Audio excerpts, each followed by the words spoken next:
안녕하세요. 적은 돈을 많게 만들어 드리는 종잣돈 펀딩입니다. 오늘은 한국 P2P 금융의 과거와 현재 그리고 미래에 대해서 얘기해 볼까 합니다. 우리나라 최초의 P2P 회사는 1세대 회사인 머니옥션으로 2006년 6월 설립하였으며 개인 신용 대출을 중개하는 플랫폼 서비스였습니다. 그러나 개인 신용평가 등급을 대출자가 직접 등록하는 허술한 시스템 운영으로 부실 경영이 문제가 되어 2016년 사라졌습니다. 2007년 설립된 파펀딩은 2017년 대통령 선거 자금을 펀딩으로 모으면서 한때 유명세를 얻었으나 2020년 현재 연체 금액 1,088억 원으로 위기에 처해 있습니다. 이 세대는 주로 2014년에서 2015년도 사업을 시작하였으며 8%, 테라, 어니스트, 피플, 투게더, 랜딧 등 대표이사 나이가 20, 30대의 젊은 사람들이었고 금융혁신을 이뤄내겠다는 목표로 P2P 시장을 이끌었습니다. 때마침 한국 기준금리가 2%로 저금리 시대로 내려가면서 시중의 잉여자금을 많이 끌어모을 수 있었습니다. 3세대는 2016년도에서 2017년 사이 기존 제도권 금융시장에서 부장, 임원까지 지내면서 오랜 경력을 쌓은 전문가들이 P2P 대출에 진입하는 시기입니다. 비욘드 펀드, 줌펀드, 칵테일 펀드 등이 있습니다. 이때부터 P2P 대출 시장에는 자산운용사가 모집한 사모펀드가 자금을 투자함으로써 P2P 산업의 규모가 빠르게 성장되었다고 볼 수 있습니다. 4세대는 핀테크 사업으로 주목받던 P2P 사업이 사기, 횡령, 돌려막기 등 사건 사고로 붉게 물드는 시기입니다. 옥석 가리는 시기이기도 하지요. 5세대는 2020년 8월 26일 온라인 투자 연계 금융업 및 이용자 보호에 관한 법률이 시행되면서 법적인 규제와 시스템 정비가 되는 시기로 볼 수 있을 것입니다. 2017년 펀듀라는 회사가 홈쇼핑 매출채권 돌려막기를 하다가 90%의 연체 발생을 시작으로 2018년은 P2P 업계에서는 불명예스러운 한 해였다고 볼 수 있습니다. 대출 상환, 이자 지급 등 한치의 오차도 없어서 아나리츠에 갓을 붙여 갓나리츠라고 불리웠던 P2P 회사가 부동산 개발공사와 무관하게 966억 원의 자금을 제멋대로 유용했으며 더하이원 펀딩은 오리 펀딩과 합병 후에 투자금 200억 원을 챙겨서 타국으로 도망을 갔습니다. 두시 펀딩은 허위 상품으로 투자 유치를 했고요. 한때 버스에 가입만 해도 2만 원을 준다고 광고를 하였던 폴라리스 펀딩은 가짜금을 담보로 135억 사기를 벌였습니다.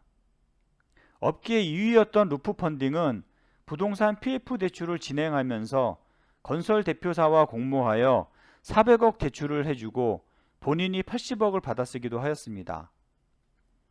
헤라 펀딩은 130억을 상환하지 못하고 자진 폐업을 하였고요.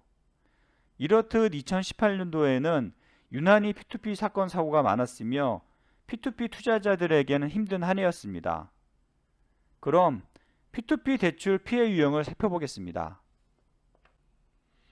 P2P 대출 관련 피해 유형을 살펴보면 유령 상품을 내세우거나 차입자와 공모하여 자금을 모집해서 실제 대출을 실행하지 않고 투자금을 유용하는 허위 대출이 58.2%로 1위였으며 대출 심사 능력 부족, 상품 운용 실패 등으로 투자금 회수 지연이 25.8%로 2위, P2P 연계 대부업자가 금융위에 등록을 하지 않은 무등록 불법 영업이 3위, 그리고 자금 횡령, 허위 정보 공시 및 과장 광고 등이 각각 4위와 5위였습니다.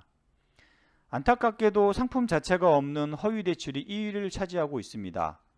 이런 사건들의 상품의 특징은 고금리와 많은 리워드로 투자자를 속였다는 것입니다.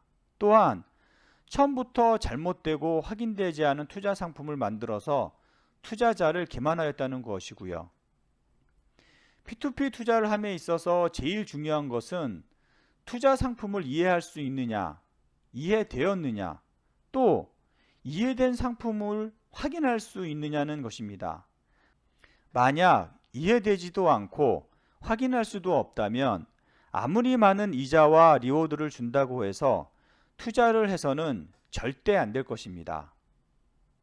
이런 사건 사고가 많았음에도 불구하고 P2P 시장은 2017년 말 183개 업체 1조 6천억 원에서 20년 3월 242개 업체 9조 6천억 원으로 약 4배가량이 증가하였습니다. 문제는 누적 대출액만 증가한 것이 아닙니다.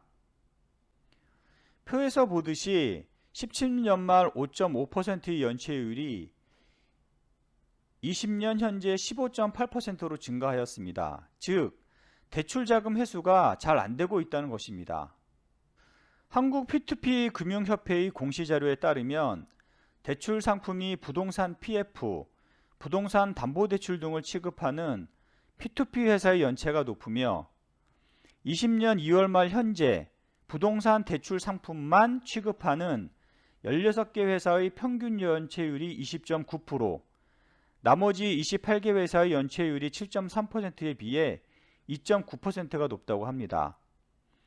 최근 피자모의 자료에 따르면 현재 업계 1위인 테라펀딩이 연체 금액이 564억 원, 연체율이 19.41%로 조심해야 할 것 같습니다. 과거 가이드라인이라는 자율 규제 하에서 P2P 금융은 성장하였고 이제는 온투법 시행을 앞두고 있습니다. 온투법에서 중요한 핵심이 되는 것을 몇 가지 살펴보겠습니다. 먼저 자기자본 확충입니다. 기존 3억 원이면 설립할 수 있었던 것을 대출 규모에 따라 30억 미만은 5억 원, 300억 원에서 1000억 원은 10억 원, 1000억 원 이상의 경우 30억 원의 자기자본금을 가지도록 하였습니다. 인적 물적 조건으로는 전산설비 규정 강화, 2명 이상의 변호사 회계사 등 전문 인력을 갖춘 준법 감시인의 확충 의무화를 두었고요.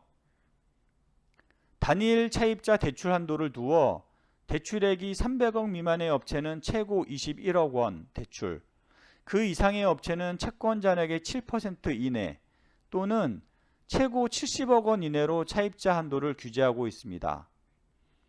과거 동일한 차입자에게 무리하게 대출했던 것을 제한하고 있으며 대부업 법인으로의 대출을 제한하고 있습니다.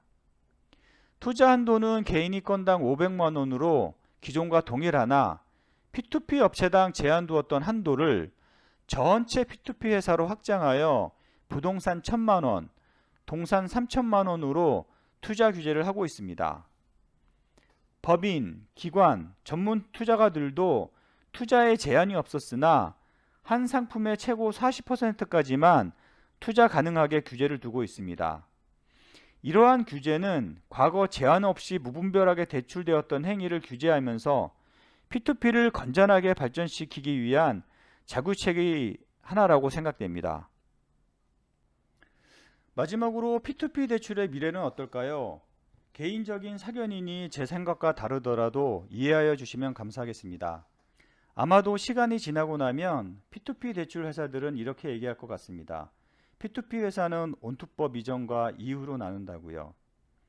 그간 자율규제 중심의 P2P 회사들이 20년 8월 26일부터 온투법 시행으로 법적인 규제를 받게 됩니다. 아마도 법제화에 발맞춰 준비한 업체와 그렇지 못한 업체로 나눠지겠지요. 이런 과정을 통해서 부실 기업은 줄어들고 우량 업체만 살아남을 가능성이 높습니다. 또한 법의 시행으로 인하여 기관 투자가들이 더 쉽게 P2P에 대출을 해줄 수도 있습니다. 과거 애매한 규제로 못했던 것을 법의 테두리 안에서 자유롭게 대출할 수도 있을 것입니다. P2P 대출 시장에 투자하는 똑똑한 금융소비자가 증가하고 있습니다. 그동안 은행들은 안전하다는 이유로 저금리로 쉽게 자금을 모았습니다. 그러나 지금 같은 초저금리 시대에 소비자들은 좀 더 이익이 되는 회사를 찾고 있습니다. 그 대안이 P2P 회사가 되지 않을까요? P2P 회사들은 혁신적인 아이디어로 다양한 대출 상품을 만들고 있으며 플랫폼이라는 편리한 서비스로 시장을 확대해 나갈 것입니다. 또한 P2P 대출은 제2금융권인 상호저축은행, 대부업과의 치열한 경쟁을 하게 될 것입니다. P2P 회사는 대부업체가 가지고 있지 않은 핀테크를 소유하고 있으며 중금리로 그들과 경쟁을 하게 될 것입니다. 대출자들이 누구의 손을 잡을까요? 아마도 P2P 업체와 손을 잡는 게 쉽지 않을까요? P2P 시장은 2006년 초기와는 비교할 수 없을 정도로 시장이 커졌습니다. 6월 현재 누적 대출 규모가 10조가 넘는 것으로 알고 있습니다. 이렇듯 P2P 금융은 온투법이라는 테두리 안에서 핀테크라는 무기와 플랫폼이라는 시스템을 가지고 무궁무진하게 발전할 것입니다. 지금까지 한국 P2P 금융의 과거, 현재, 그리고 미래에 대해서 말씀드렸습니다. 다음 시간에는 P2P 상품에 대해서 설명해 보는 시간을 갖겠습니다. 도움이 되셨다면 좋아요, 구독을 눌러주시면 고맙겠습니다. 이상 종잣돈이었습니다. 감사합니다.